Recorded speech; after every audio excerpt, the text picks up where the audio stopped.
for 150 years, and we're really known for some of our iconic brands.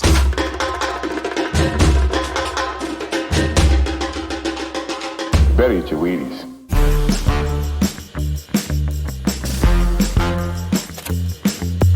Our company motto is that we serve the world by making food people love. Hello, everyone. Thank you for joining this session. My name is Vijay Gupta. I look after product marketing for Sitecore. And as a father of a 2-year-old toddler who loves his Cheerios and someone who loves his Häagen-Dazs ice cream, I am super excited to welcome our special guests today from General Mills, Heather, who is the Senior Director of Marketing Services and Operation, and Jeff, who is the Senior Solution Manager for Marketing Services and Operations. So welcome, both of you. Thank you. Thank you, Vijay. Very excited to be here. And also joining us today, we have Matt Renner, who's the President of US Commercial Sales at Microsoft. So welcome, Matt. Thanks for having me, Vijay. Now, if I may start with you, Heather. And as you know, the theme of our conference is moments that make experiences. And I was wondering, what does this mean for General Mills? You have so many great brands. How do you think about moments that make experiences for your consumers? And what does that mean for your digital priorities? Yep. Thank you, Vijay. Great question. We are at General Mills a house of brands. And as a result, we have about 300 different websites that we support globally. And as you think about our team, really our role as a marketing services and operations organization is to do everything from digital strategy through UI, UX, content, design, maintenance, hosting. You can almost think of us as an internal digital agency. And BettyCrocker.com and Pillsbury.com are two of our big sites that you've probably experienced as you talk about our brands, and two of the most popular in the US. In fact, there are over 200 million visits a year to those two sites, which makes us the 5th largest food publisher in the US. And so even though we are a CPG company and a house of brands, we are also acting as a food publisher.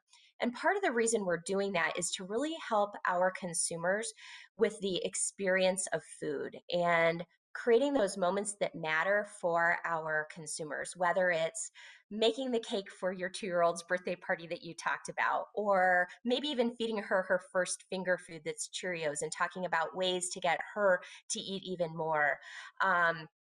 Or it's teaching somebody that has never, ever cooked before how to boil an egg.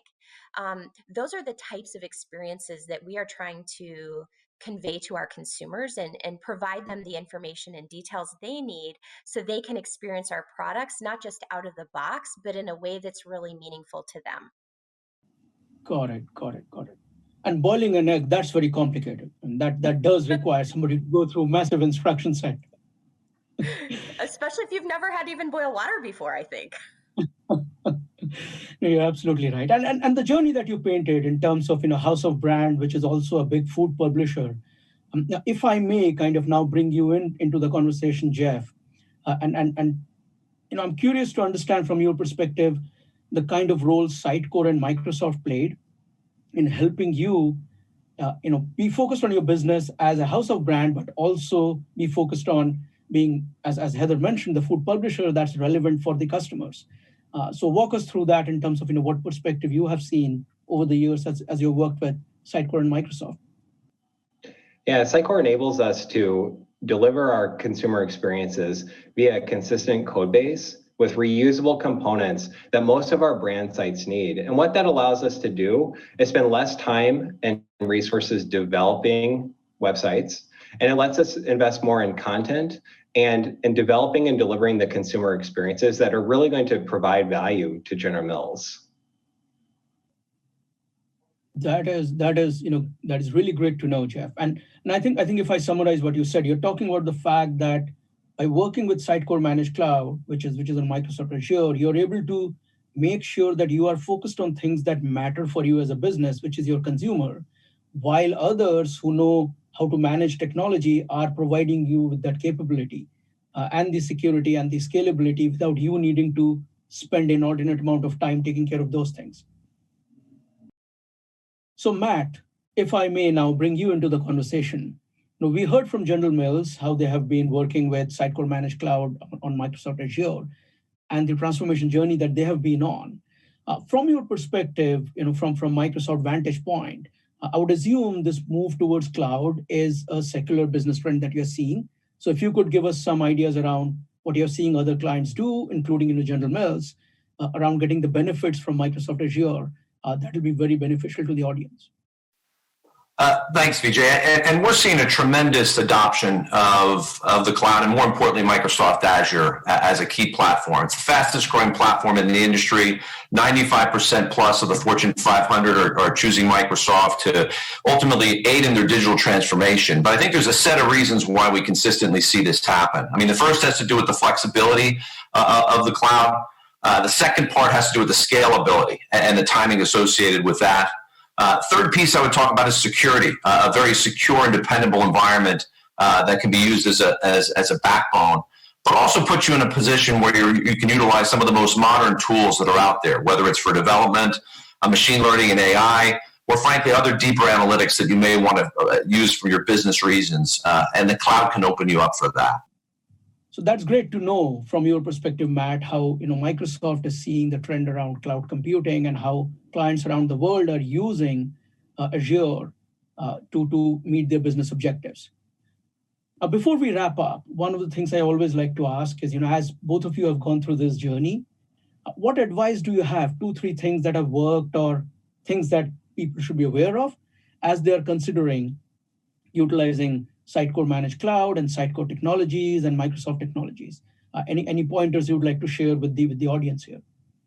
Yeah, absolutely. So I'll take it from an organizational perspective, Vijay. I think one of the things that we learned as we went through this journey is it was very important for us to really take a step back and think about what capabilities we wanted to host internally and hold internally, what capabilities we wanted to look for others to do. And part of that was really doing a deep assessment of ourselves to say, what are the core competencies we want our internal employees to have? What does that mean for our organization? And then where do we need partners to help us fill in those gaps? And so, as Jeff was talking about our managed service agreement and how that works for us, part of this is that we have said we believe there's deep expertise that is needed in certain areas, like in a hosting arrangement. And so instead of us trying to hire a team, do that all internally, we're best served by having a group of experts do that for us. Not only does that mean we're going to have incredibly performant sites, it also means, though, that we have the time and energy to invest in those moments that matter for our consumers, making sure we have the right content at the right place at the right time for those consumers. And so we can put our effort against building our brands versus actually hosting and managing our sites. The only thing that I would add is that we really see the Sitecore team as an extension of our own team. We don't work with Sitecore as a vendor. We work with them as just a true extension of our own team. And so the Sitecore team has learned our businesses. They know our priorities. We speak to them on a regular basis, and I think through building that trust, they really are able to operate on our behalf on a day-to-day basis. And we don't have to micromanage the Sitecore team. We trust them to do their jobs well. And it's been very successful. That's really great to know. And I'm sure our audience will find that useful, because what you are highlighting is that this is not just a technology change. There is an operating model change that needs to be thought through by brands or by companies who are considering this. And they also need to have the ability to build that trustworthy relationship with their partner or vendor or technology provider, so that they are not needing to micromanage them. I think those are some really, really good pointers that both of you have given. I do like to thank both of you as well as Matt for the time that you have spent here today with us. And I'm sure our audience will find this very, very useful. Thank you, everyone. Thank you, Vijay.